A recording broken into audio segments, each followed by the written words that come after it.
Hey up everyone, Magpie Gaming here. I hope you're all doing well. So recently we had a post on the official Battlefield website which gave us some quite in-depth details about the Battle Royale portion for Battlefield 6. Now to my knowledge this is the first time that DICE have actually acknowledged that there is going to be a Battle Royale version for the game, or portion for the game should I say. I'm not aware of any posts previous to this where they said there would be a Battle Royale, so I think it's the first sort of official acknowledgement that yes, actually there will be a Battle Royale portion for the game. But it's not been a very well kept secret, let's be honest. There's been plenty of leaks about how it will look and what will be in it and all stuff like that. So we've actually had footage being leaked the last few days as well, showing the gameplay from within that. And I think some of it was leaked originally, and then there was content creators that were given access to it, and they've been allowed to publish footage of it, so you can go and check that out. I ain't got any in the background because I don't want to steal anybody else's footage, so man, you're just going to have to put up with normal Battlefield 6 beta gameplay, I'm afraid. But yeah, we've got quite a lot of details for it, so some of this is just going to be read direct from the website so that I'm not sort of making any of it up or sort of adding bells and whistles to it that don't really exist. But there are rumours, there's some rumours at the moment that this will launch on the 28th of October, which is obviously 18 days after the main game launches. That could be subject to change though, as it's just a rumour that hasn't officially been confirmed by DICE yet. And in fact, it did go into player testing just this past weekend, so I expected it not to come out as soon. But obviously DICE must have put a lot of work into it and be very confident that it's where it needs to be. They've got people testing it, so I'm sure there'll be tweaks and changes before it comes out. But yeah, from the video footage that I've seen, it looks like they've got a pretty good product on their hands. But we'll have a look at the website and see what that's got to say. So, it says Battle Royale, the Battlefield way. We see a great opportunity to infuse the core Battlefield pillars of class-based squad play, tactical destruction and vehicle combat into the Battle Royale genre to create a high-stakes and adrenaline-pumping gameplay experience. This is Battlefield's twist on the classic formula, so you can expect to find all the core principles of Battlefield taking place within this mode. Gadgets, explosives, destructible environments and vehicles can all be used to secure the win. Sounds pretty standard so far and all good so far. Yeah, I think so. And then they talk about the map. So they say Battlefield is no stranger to epic maps, and this all new map has been built for the Battle Royale experience. It features a diverse array of tactical points of interest, which points of interest, we're going to come back to that in a little bit, each with distinct layouts and themes that offer unique gameplay opportunities. And it says that the mode will feature an array of vehicles. You'll have the ability to unlock more armoured vehicles as you go to gain a tactical advantage. There's no word on helicopters and jets yet, but I'm guessing that they will be included in it. They're sort of a staple of Battlefield, so I can see them definitely being in the Battle Royale version of the game. So it sounds like it's going to support a lot of destruction in this, and this is par for the course in Battlefield this time around. We've seen, or you may have seen, the sledgehammer being used by some people. You can actually just break through walls, break through floors. There's pretty much nothing that you can't destroy on a lot of the maps, so I expect it to be exactly the same on this. And of course you're going to have a ring closing in on you all the time, so it's going to be useful to be able to make paths through buildings to escape things. But some of the wording is quite telling in this. It says you'll have the ability to topple buildings. Now, chopping down a two-story building, I wouldn't call that toppling a building. So is it going to feature some high-rise buildings that we may be able to completely bring down?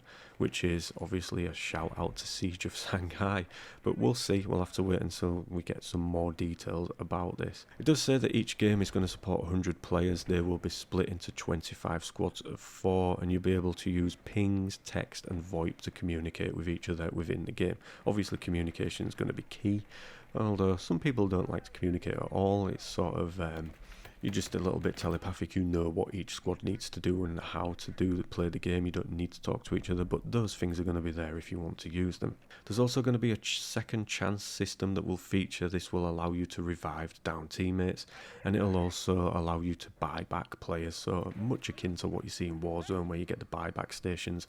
I'm sure there's going to be something pretty much similar to that in this one as well. And then coming back to the ring, they say that it's going to be the deadliest ring in Battle Royale. So So for people that have played PUBG and Warzone and that, you know that you can actually get caught by the ring and you can survive a certain amount of time in it before you need to get back into the actual gaming area.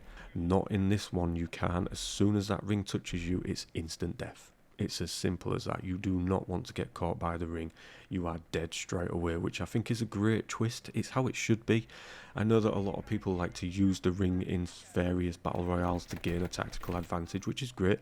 It's good to see how people use it, but you're not going to be doing that in this one. So, but I'm interested to see how it actually plays out. It sounds quite good up to now. Then we've got some talk about the classes and the training and the traits that players will have. So again, I'll just read it direct from the website. It says, each squad gets to plan and choose which of the classes they will bring to the battle. From a balanced squad of all 4 classes to a focused squad that's all one class. Your team will use the unique strengths and weaknesses of their class to adapt and overcome the unique tactical scenarios they encounter in the Battle Royale experience.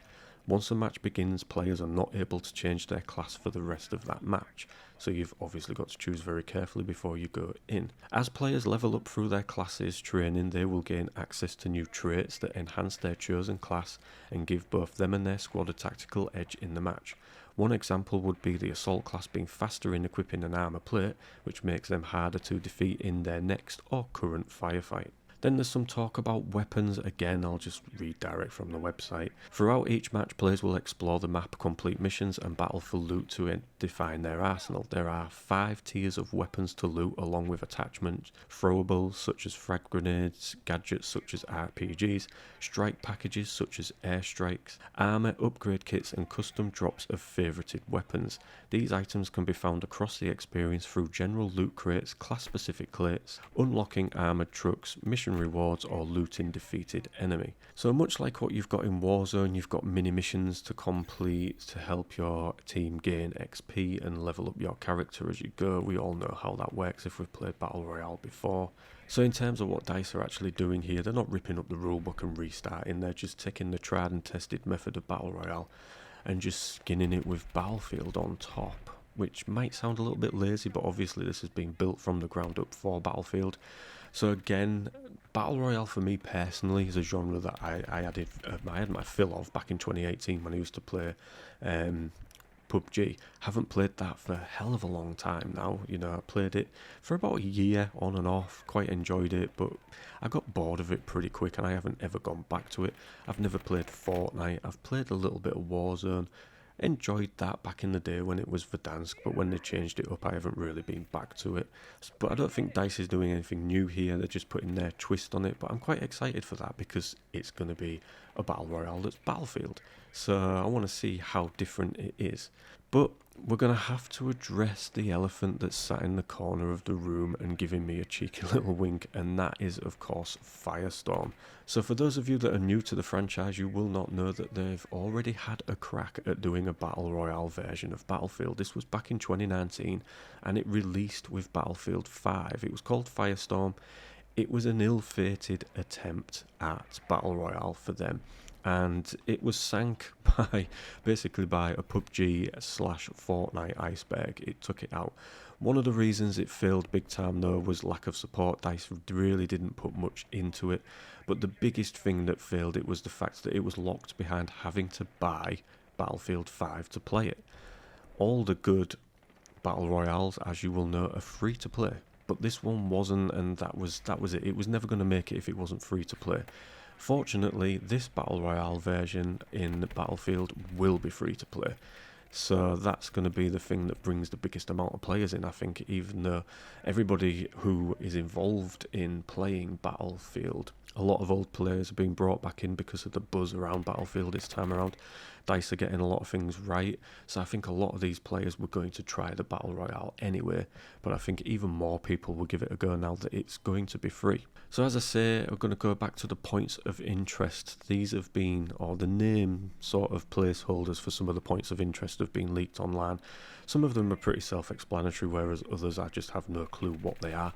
But up to now there are 16 points of interest, but like I say, take this with a pinch of salt. There might be more or less when the actual game releases, and obviously the names of those could change. But so far we've got Marina, which is quite self-explanatory. We've got Fleet View Bridge, Golf Course, Ground Zero, Chemical Storage, The Seal, no idea what that one is, Linden Oil Works, Redline Storage, Security Gate, Evac Bravo, Defence Nexus, Downtown, Boutique District, Ocean Park, Jewel Beach, and the Lighthouse. So far those are 16 points of interest that are rumoured to be in this. But like I say, overall, DICE aren't rewriting the rulebook on Battle Royales with this, they're just doing their own twist on it. And it seems like so far people that have played it have very much enjoyed it. I'm going to give it a go. Like I say, I'm not a huge fan of Battle Royales. I'm sort of up and down with them. But I'll give this a go because I've been enjoying this Battlefield. The 2 beta weekends was amazing. I really enjoyed them. It's got me hyped for a decent Battlefield. So I will give this Battle Royale a go. As I say, rumoured to release on the 28th of October, but that could change. We'll have to wait and see. But let me know in the comment section down below what you think about this Battle Royale version of Battlefield. Is it something that you're going to give a go? Are you going to buy the main game and maybe try the Battle Royale? Or are you not buying the main game but going to try the Battle Royale since it's going to be free to play? Let me know. And as always, ladies and gentlemen, thank you very much for watching and listening. Don't forget to like, share and subscribe. Stay safe and I will catch you in the next one. Take care.